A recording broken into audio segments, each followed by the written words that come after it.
আসসালামু আলাইকুম। যারা কবুতর পালন করেন এবং যারা প্রাকৃতিকভাবে কবুতর পালন করেন তাদের জন্য আজকের এই ভিডিওটা। ওষুধ ছাড়া আপনারা কবুতর পালন করে লাভবান হতে পারবেন।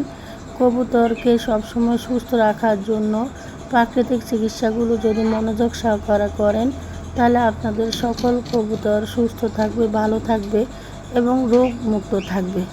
সাধারণত এখন সবাই কবুতর পালন করেন কম বেশি। তো যারা কবুতর পালন করতে জানেন তাদের কবুতরগুলো সবসময় সুস্থ থাকে। আর যারা নতুন, যারা জানেন না, তারা আজকের ভিডিওটা দেখে জেনে নিন। কবুতরকে প্রতিদিন আপনারা ছেড়ে দিবেন। ছেড়ে দেওয়ার পরে আপনারা কবুতরকে খাবার দিবেন, পরিষ্কার পাত্র করে পানি দিবেন। পানির সাথে আপনারা কবুতরে 1 চিমটি হলুদের গুঁড়া দিবেন। আরও ভালো হবে যদি আপনারা কাঁচা হলুদের রসটা দিতে পারেন। আপনারা 10-12টা কবুতরের জন্য অল্প ছোট করে 1 টুকরা কাঁচা হলুদ রসা নিয়ে পানির সাথে দিবেন। এতে করে আপনার কবুতরের অ্যান্টিবায়োটিক ওষুধের কাজ করবে। কারণ কবুতর অসুস্থ হলে কিন্তু সাথে সাথে মারা যায় না, ঝিমিয়ে মারা যায়। আপনারা যদি সপ্তাহে 1 দিন 2 দিন হলো এই কাজটা করেন তাহলে আপনাদের কবুতরগুলো সুস্থ থাকবে, ভালো থাকবে। আর একটা জিনিস আপনারা করতে হবে, কবুতরে সবসময় গিট দিতে হবে। আর অনেকে আছে গিট ব্যবহার করেন না, তো তাহলে আপনারা খেয়াল রাখতে হবে আপনারা কবুতরে মাটি দিতে হবে। আর কবুতরে আপনারা সবসময় বৃষ্টির মধ্যে ভিজানোর চেষ্টা করবেন না, এতে করে কবুতর ঠান্ডা লেগে যাবে। যখন দেখবেন প্রচুর পরিমাণ বৃষ্টি হচ্ছে তাহলে সেদিন আর কবুতর ছাড়বেন না। বৃষ্টির পানিতে কবুতর কিন্তু অনেক ঠান্ডা লেগে যায়।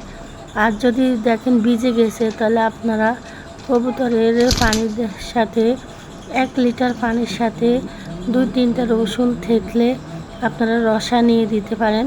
এতে করে আপনার কবুতর যদি ভিজেও তাহলে ঠান্ডা লাগবে না। কবুতরের প্রতিদিন আপনারা গোসল করতে দিবেন না, 2-1 দিন পর পর গোসল করাবেন গরমের সিজনে। আর শীতের সিজনেও 3-4 দিন পর পর দিবেন। আর যারা প্রাকৃতিকভাবে পালন করেন তো তাদের কিন্তু গোসল করতে পানি দিতে হয় না। ওরা যেখানে যায় সেখানে যদি পানি থাকে, পুকুর হোক হোক, ওরা নিজেরটা নিজে গোসল করে নেয়। আমরা আমাদের কবুতরকে সবসময় পানি দিয়ে দিই, কল ছেড়ে দিই, এতে করে ওরা গোসল করে, যেহেতু আমাদের কবুতরগুলো দূরে যায় না। আর কবুতরে আপনারা সবসময় এখন যে গরম পড়তেছে এই গরমে কিন্তু আপনারা কবুতরে গম দিবেন, মোটা ডাল দিবেন।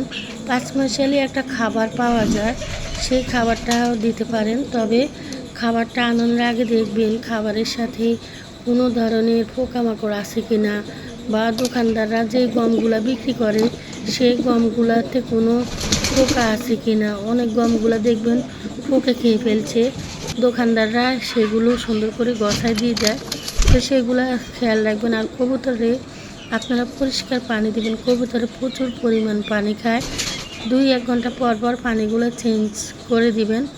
এতে করে আপনার কবুতরের শরীর সুস্থ থাকবে, ভালো থাকবে, ভালো ডিম বাচ্চা করবে। আর কবুতরের সব সময় আপনারা প্রতি 3 মাস পর পর বা 4-5 মাস পর পর আপনারা কবুতরের কৃমি ডোজ করাবেন। কৃমি যদি কবুতরের শরীরে থাকে তাহলে কিন্তু কবুতরের সহজে ডিম দেয় না। অনেকে বলেন যে আপু আমাদের কবুতরে সহজে ডিম দেয় না, তো তাদের উদ্দেশ্যে বলছি আপনারা কবুতরের কৃমি ডোজটা করাবেন। আমরা প্রাকৃতিকের মাধ্যমে কবুতর পালন।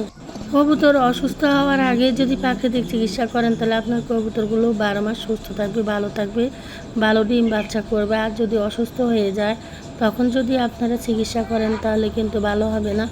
বর্তমানে সবাই কিন্তু কবুতর পালন করে লাভবান হচ্ছে, তবে যারা প্রাকৃতিকভাবে পালন করেন তারা লাভবান হচ্ছে। যারা বন্দি অবস্থায় পালন করেন তারা কিন্তু অতটা লাভবান হয় না। আমিও আগে বন্দি অবস্থায় কবুতর পালন করতাম, আমার অনেক লস হইতো। তবে বর্তমানে এখন আমি ছেড়ে পালন করে থাকি, যার কারণে আমার অতটা খাবার খরচ হয় না। তো আপনারা কবুতরকে সবসময় খাবার দেওয়ার চেষ্টা করবেন। আর কবুতরকে চাউল বেশি একটা খাওয়াবেন না, চাউল খাওয়ালে অনেক সমস্যা দেখা দেয়। তো আপনারা যদি আমাদের চ্যানেলে কবুতরের ভিডিও পেতে চান তাহলে অবশ্যই আমাদেরকে লাইক দিয়ে কমেন্ট করে জানাবেন, তাহলে আমরা কবুতরের ভিডিও দেওয়ার চেষ্টা করব। আর কিছুদিনের ভিতরে আমার কবুতরের ডিম থেকে বাচ্চা ফুটবে, সবগুলো আপনাদের সাথে শেয়ার করব। আর কিভাবে কবুতর পালন করলে সুস্থ থাকবে, ভালো থাকবে, সব আমরা দিব আপনাদেরকে, যদি আপনারা আমাদের সাথে থাকেন এবং আমাদেরকে সাপোর্ট করেন। আশা করি যারা ভিডিওটা দেখছেন, যদি আপনাদের ভালো লেগে থাকে তাহলে একটা লাইক দিয়ে দিবেন আর সাবস্ক্রাইব করে দিবেন চ্যানেলটা। আশা করি আপনারাও ভালো থাকবেন। আল্লাহ হাফেজ।